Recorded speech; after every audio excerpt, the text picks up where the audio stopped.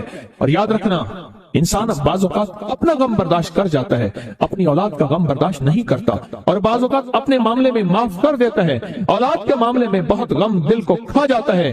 میرے حضور کے گھرانے کو جو ہدیہ دے گا، میرے حضور کے گھرانے کو جو تحفے دے گا، میرے حضور کے گھرانے کو جو اعمال دے گا، حضور کے گھرانے کو یہ ہدیے، یہ اعمال، یہ تحفے زندگی بھر اس کو سرنگو نہیں ہونے دیں گے، زندگی بھر اس کو ناکام نہیں ہونے دیں گے، اور زندگی بھر اس کو کامیاب۔ دو تسبیح صبح، دو تسبیح شام سورۃ اخلاص کی، دو تسبیح صبح، دو تسبیح شام سورۃ اخلاص کی آپ پڑھیں، آپ پڑھیں، اور پڑھ کے ان ہستیوں کو ہدیہ کریں، ہستیوں کو ہدیہ کریں، حضور کے گھرانے کو ہدیہ کریں۔ اور حضور کے گھرانے میں حضور کی بیویاں، حضور کی بیٹیاں، حضور کے بیٹے، حضور کے داماد، حضور کے نواسے اور نواسیاں، یہ حسن اور حسین جس کو حسنین کریمین کہتے ہیں، حضور کے نواسے ہیں، یہ حضور کا گھرانہ ہے، ان کو ہدیہ کریں۔ اپنے مسائل کو حل ہوتا دیکھیں، اپنی مشکلات کو حل ہوتا دیکھیں، اپنی ناکامیوں کو ختم ہوتا دیکھیں۔ سال سے یہ عمل بتا رہا ہوں، سال سے یہ عمل بتا رہا ہوں۔ میں نے تو جس کو دیا ہے زندگی میں اس کو کامیابی ملی ہے، میں نے تو جس کو دیا ہے اور زندگی میں ناکام نہیں ہوا۔ ہمارے یہاں ایک پیر صاحب تھے، میرے والد صاحب رحمۃ اللہ علیہ، ان کا باغ اور ہمارا باغ آپس میں اب بھی ایک ہی دیوار کے ساتھ دیوار ہے، بنے کے ساتھ بن۔ تو وہ ان کے ہاں گئے تو ایک بابا جی جھاڑو دے رہے تھے، ایک بابا جی جھاڑو دے رہے تھے، اور صبح شام کی روکی سوکی ملتی تھی، اور بس ہر وقت غلامی ہوتی تھی، ہر وقت غلامی ہوتی تھی۔ تو مجھے والد صاحب نے بتایا کہ میں اس بندے کو جانتا ہوں، اس نے اتنی مربع، اتنی ایکڑ، اتنی زمین جو ہے اٹھا کے ساری پیر صاحب کو دے دی، اور ساری زندگی پیر صاحب کے 2 وقت کی ایک سوکھی پوکی روٹی، آخر وہیں مر گیا اور اس کو کفن دے کے دفن۔ اسے پیر صاحب نے مجبور نہیں کیا، پیر صاحب نے مجبور نہیں کیا۔ دعاؤں کی طاقت ہے، دعائیں نسلوں کو کھلائیں گی، پلائیں گی۔ پر ایک تجربے کی بات بتاؤں، بڑوں کی بات ہے، بڑوں کی بات، دعاؤں کی برکت سے اللہ حلال طیب طاہر کھلائے گا۔ اور میرے پاس ایک صاحب ہے، کہنے لگے کاروبار کو زوال ہو رہا ہے، کورنگی میں، کراچی میں فیکٹریاں، ملیں اچھی خاصی ہیں وہ ایریا، تو کہا کاروبار کو زوال ہو رہا ہے، اور کاروبار زوال پہ چلا گیا ہے، کمپنیاں 2-4 بند ہو گئی ہیں، زوال ہو رہا۔ میں نے اللہ کا نام دیا، پھر ملے، کہا کچھ نہیں ہے۔ اچھا، میں نے کہا یہ پڑھیں آپ، اللہ پاک دکھائے گا مجھے۔ انہوں نے خود بتایا، میں ایسے کوئی سمندر ہے اس سے کنارے کھڑا ہوں، کہنے لگے کراچی کا سمندر نہیں، کہاں ہے؟ تو میری طرف پانی آتا ہے، بالکل میلا گندا۔ تو میں سوچتا ہوں سمندر کا پانی تو بالکل شفاف ہوتا ہے، یہ گندا پانی کیسے ہے؟ اور وہ گندا پانی پہلے میرے ٹخنوں تک آتا ہے، پھر گھٹنوں تک آتا ہے، پھر رانوں تک آتا ہے۔ اور کہا کہ مجھے دور سے ایک لہر آتی نظر آ رہی ہے کہ شاید میں اس میں ڈوب جاؤں۔ آواز آتی ہے، چلا جا، تیرے رزق میں کوئی مشکوک رزق داخل ہوا ہے، ہم تجھے پاک کرنا چاہتے ہیں، اور یہ سارا مشکوک رزق ہے، اور تیرے مال کو ہم نے اس لیے کم کر دیا۔ گھبرا نہیں، گھبرا نہیں، استقامت سے ہمارا نام لیتے رہنا، بہت جلد تجھے ہم پاک کر کے پھر پاک مال دیں گے۔ پاک کر کے، عجیب بات ہے، پاک کر کے پھر پاک طیب طاہر مال دیں گے۔ گھبرا نہیں، ہمارا نام لیتے رہنا، تو ہو کسی بھی حال میں، تو ہو کسی بھی حال میں، تو ہو کسی بھی حال میں، مولا سے لو لگائے جا، قدرت ذل جلال میں کیا نہیں گڑ گڑائے جا۔ چین سے بیٹھے گا اگر کام کے کیا رہیں گے پر، گونا نکل سکے گا مگر پنجرے میں پھڑپڑائے جا۔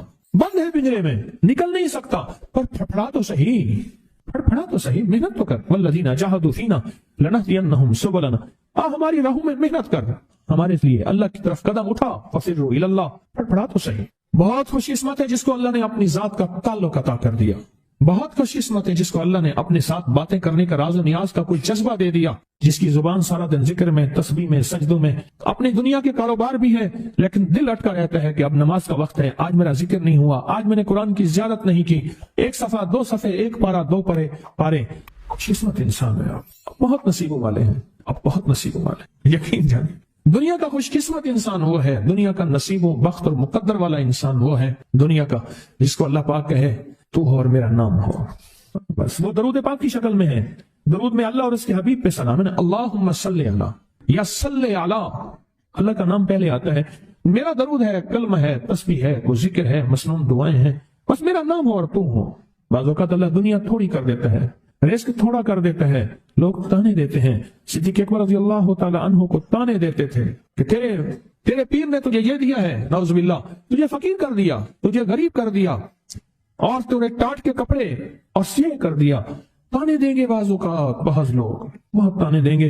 میں نے ایک دفعہ مجھ سے کہنے لگے کہ مجھے دنیا بہت تانے دیتی ہے، تو میں نے کہا میرے ساتھ سودا کر لے، اگر زیادہ تھک گیا ہے، اب تک جو تسبیح ذکر کا نور ملا ہے وہ مجھے دے دے، میں اللہ سے کہتا ہوں کہ اللہ اس کو مال دولت دے دے، یہ سب چھین لے۔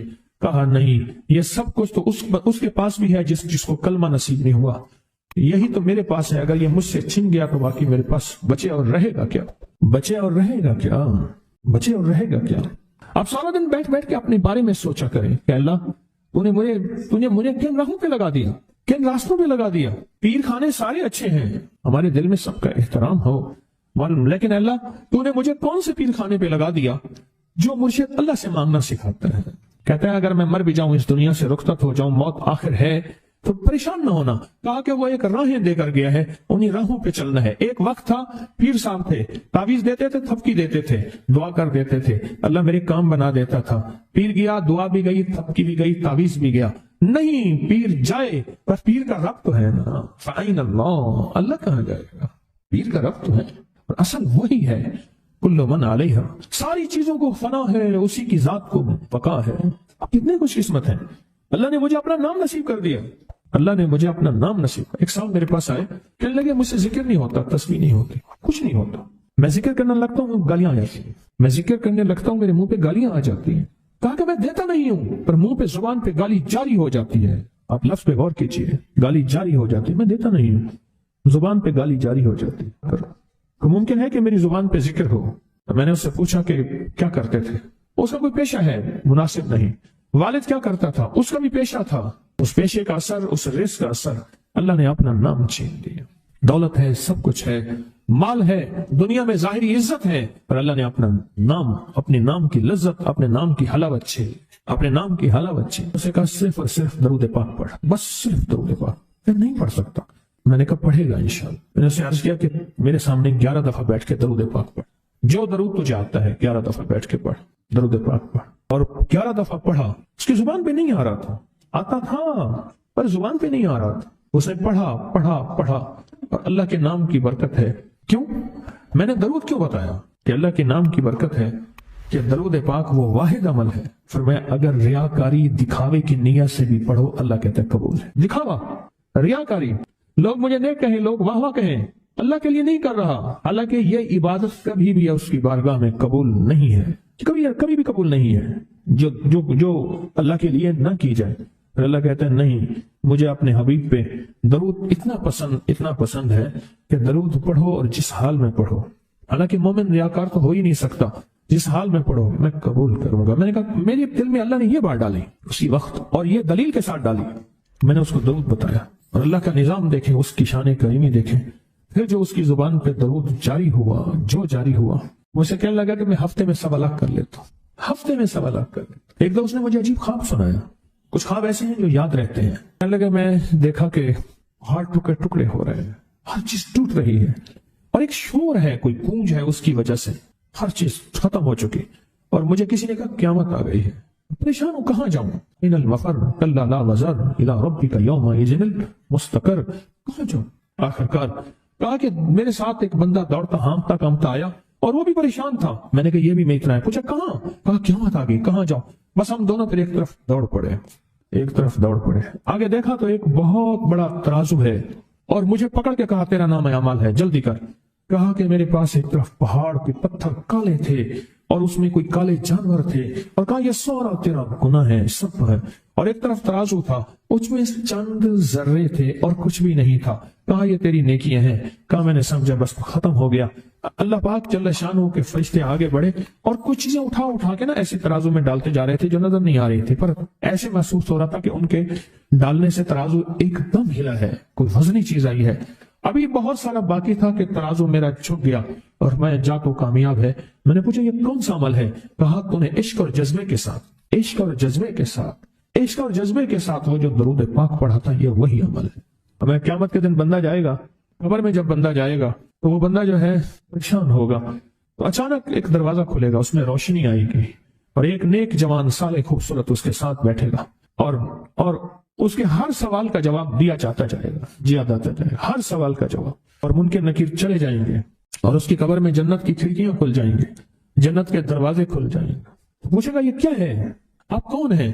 کہا وہ درود ہوں جو دنیا میں تو اٹھتے بیٹھتے سوتے جاگتے پڑھتا تھا، وہ درود تو دنیا میں مجھے نہیں بھولا تھا، آج میں تجھے نہیں بھول۔ کبھی نہ سوچے ہیں کہ مجھے تسبیح سے، ذکر سے، درود سے، کلمے سے، سورت اخلاص سے اور اس دعا سے کچھ نہ ملا، کیونکہ آپ کو یہ کانوں میں ڈالنے والے بہت ملیں گے۔ کیا پایا، کیا ملا؟ فلاں کو تو یہ ملا، فلاں کو تو یہ ملا، تجھے کیا ملا؟ بہت ملیں گے، بہت ملیں گے، اور ایسے لوگ ملیں گے کہ جس کا گمان سے بالا تر ہے، ایسی دلیلوں کے ساتھ بات کریں گے، آپ کے قدم ڈگمگا جائیں گے، ہل جائے گا، اور انسان سوچنے لگ جائے گا کہ میں نے تسبیح خانے کا انتخاب غلط کیا ہے، یا پھر اپنے شیخ اور مرشد کے بارے میں وساوس اور بدگمانیوں کی بھر مار کر دے گا، اور شیخ اور مرشد کی جاسوسی اور تعاقب پہ لگا دے گا، اور بدگمانیاں، شک بڑھ جائیں گے۔ اگر شک اور وسوسے بدگمانیاں بڑھ گئے ہیں تو سمجھ لے کچھ تھا تو چور آیا، اگر نہ تھا تو چور کہاں آتا۔ اب اپنے آپ کو یہیں